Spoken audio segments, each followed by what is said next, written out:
আওয়ামী লীগ সরকারের পতনের পর বাংলাদেশে একটা প্রবল ভারত বিরোধী জনমত দাঁড়িয়ে গিয়েছিল।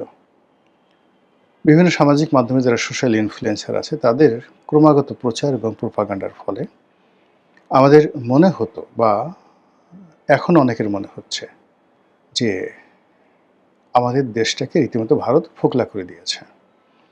বাংলাদেশে একজন দুজন নয়, কোটি কোটি মানুষ, জামাতপন্থী যারা মানুষ, তারা মনে করে আমাদের যে স্বাধীনতার সূত্রটা, স্বাধীনতার শুরুটা, এটা ৪৭ থেকে শুরু হয়েছে। তারা ১৯৭১ সনের যে মহান মুক্তিযুদ্ধ, এই মুক্তিযুদ্ধকে আসলে সম্মানের সাথে স্বীকার করতে চায় না। তারা যেটা বলে যে আমরা এটা পেয়ে গেছি, কিন্তু এতে আমাদের অনেক ক্ষতি হয়েছে।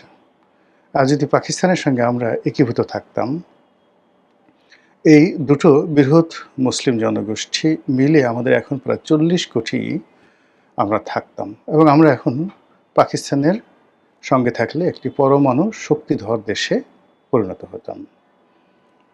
তো সেখানে আসলে ভারত চক্রান্ত করে আমাদেরকে আলাদা করে দিয়েছে এবং একটা অনাহত যুদ্ধ আমাদের ঘাড়ের উপর চাপিয়ে দিয়ে আমাদের এই সেন্ট্রাল ট্রেজারি থেকে তারা টাকা পয়সা লুট করেছে।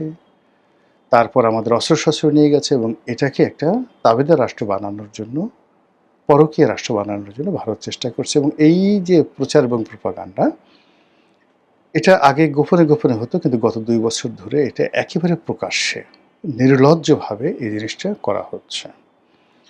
ফলে কি হলো, হাজার হাজার ভারতীয় সৈন্য কিন্তু ১৯৭১ সনে মহান মুক্তিযুদ্ধে তারা শহীদ হয়েছেন বা নিহত হয়েছেন।